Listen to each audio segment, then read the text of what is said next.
Hey guys, Shredmajit here doing a video on a ACR. So this is kind of James's.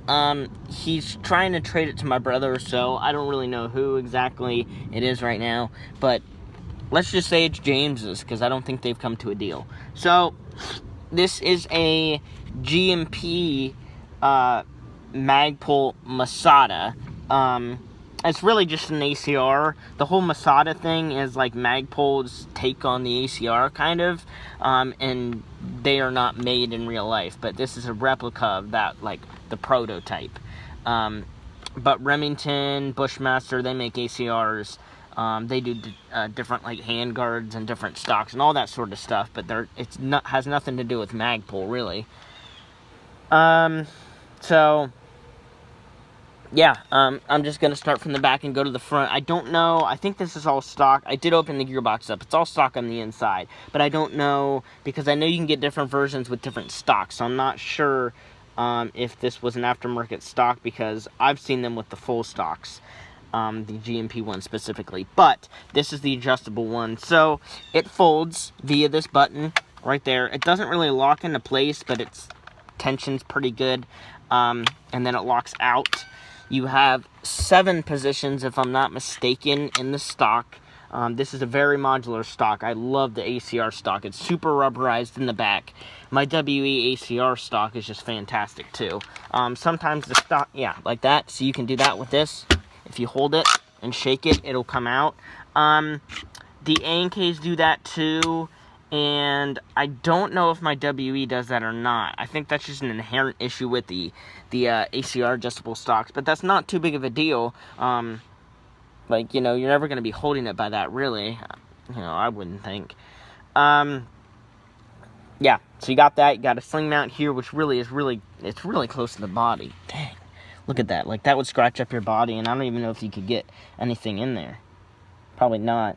I wouldn't use that at all. You do have QD sling mounts here, and the kind of a receiver, like in the middle of it. Well, at the end of the, kind of, because the receiver is one piece and it goes from here to here, so it's kind of in the middle technically. You have a plastic low receiver, which is ambi. Ambi selector here, safe semi-full auto. Ambi bolt lock in here. This is the AKM version, so it uses AK mags, so the bolt lock is a little different, but it's still in there. Charging handle, you can switch to the other side. It locks, so you can adjust the wheel hop up here.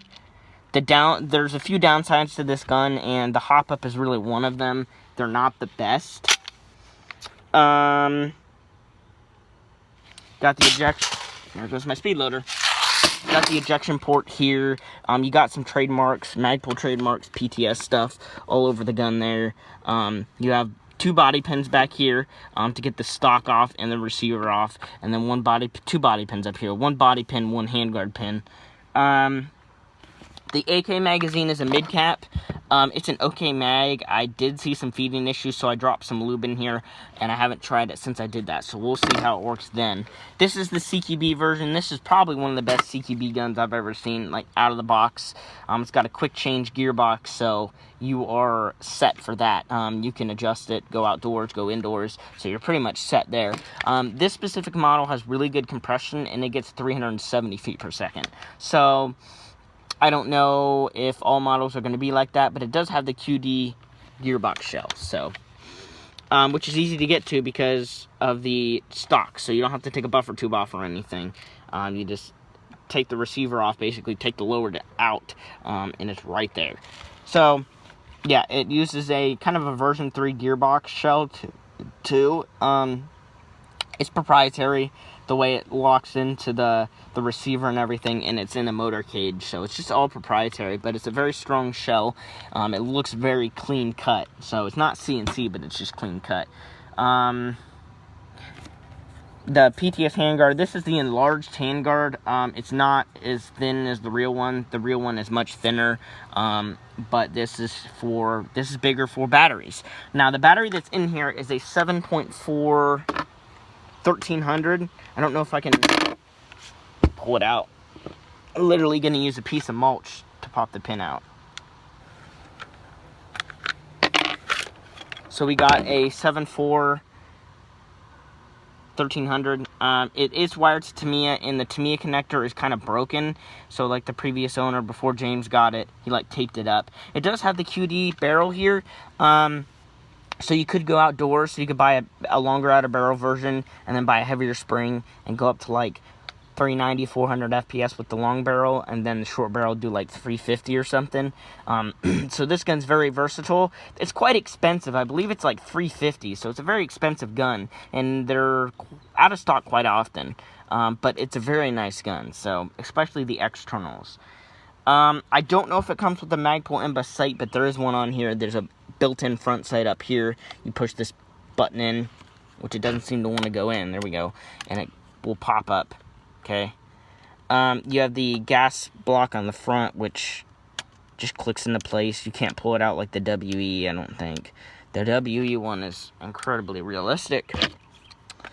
You don't want to take this outer barrel out. You don't want to do the QD gearbox because the nub is actually in the hop-up. It stays inside the receiver when you pull the hop-up out. It's like half of the hop-up unit comes out, and the rest stays in the gun, which is absolutely stupid. The A&K version has the whole hop. Well, it's a two-piece hop-up, but the whole part of the hop-up so you don't lose your nub. So that's that. So the downside to this, I would say the hop-up's kind of crappy. What else would I say is kind of crappy? The price is, a little iffy, and feeding seems to be not very good, but do keep in mind, it may just be this mag, because this is the only mag that I have had to test. So let me load it up. It holds like 160 BBs, so it does hold a lot of ammo.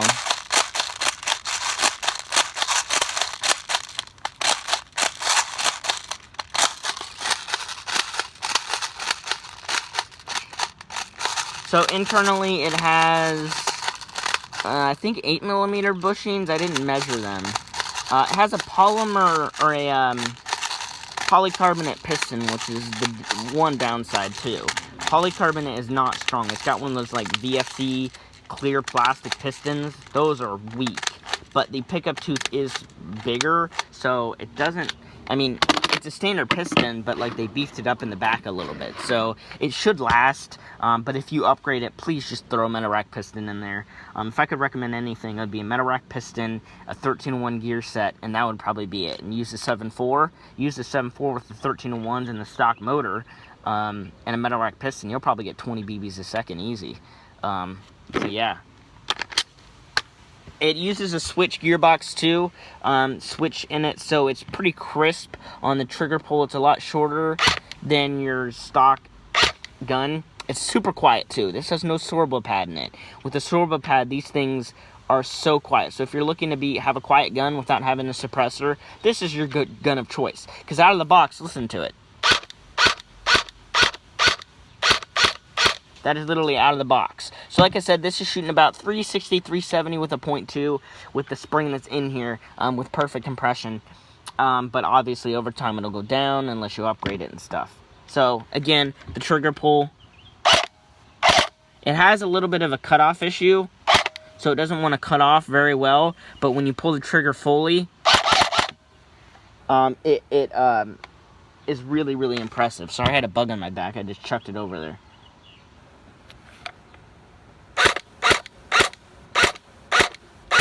Trying to shoot it now.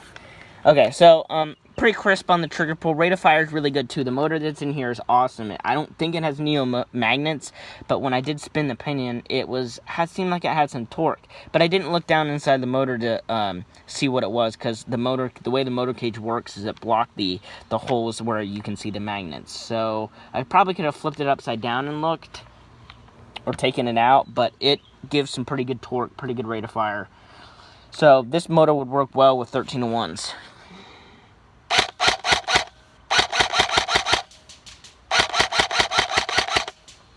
Alright, it's underhopping right now, but it is feeding flawlessly. So I think that lubricant is helping the feeding, but when you get lubricant on your BBs and they shoot out the barrel, they get all over the lube gets all over the bucking, and it's, adding weight and it less hop. So, yeah. I did shoot this last night though, and it didn't shoot It shot further than what it is now, but it didn't, like, amaze me, you know?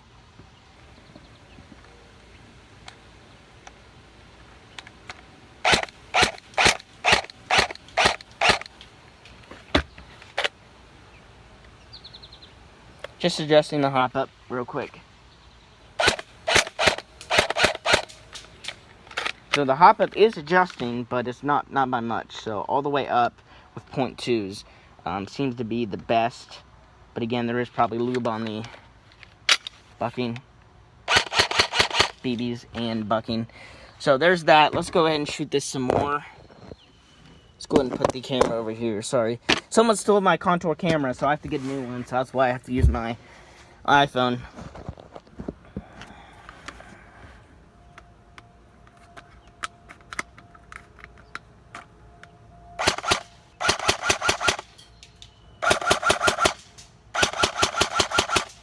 So, I mean, if you pull the trigger completely back, it makes a clean cycle. It's not a cycle completion gearbox, but it's dang close.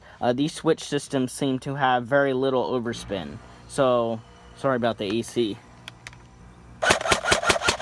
To me, it sounds like it's making just a full cycle.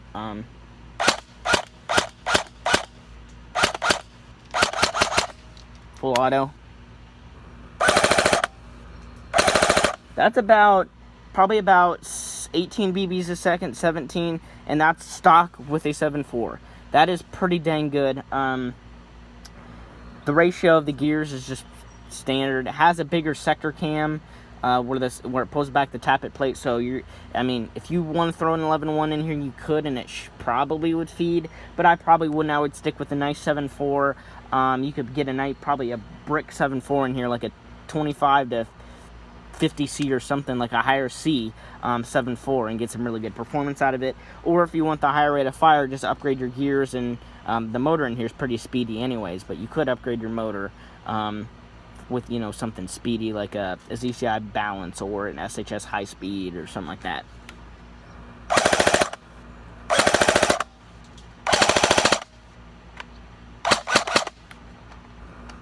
Okay, we're out of ammo. It actually fed really, really well. There was a few BBs skipped here and there, but it actually worked really well. So it's empty now.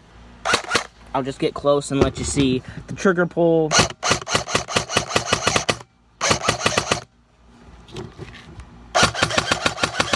Pretty responsive to me. I really like these switch gearboxes. I had one in an M4 that I had. But then I changed the build completely. It was that G&P, and then I switched it to the ICS. I don't know. If this was black, I would buy this, like, from James right now. But it's not. So, full auto. I haven't chronoed it on full auto, but that's probably about 17 BBs a second. Which is pretty, and it's pretty crisp, too. The shimming's pretty dang good. Motor height's good. Didn't adjust anything.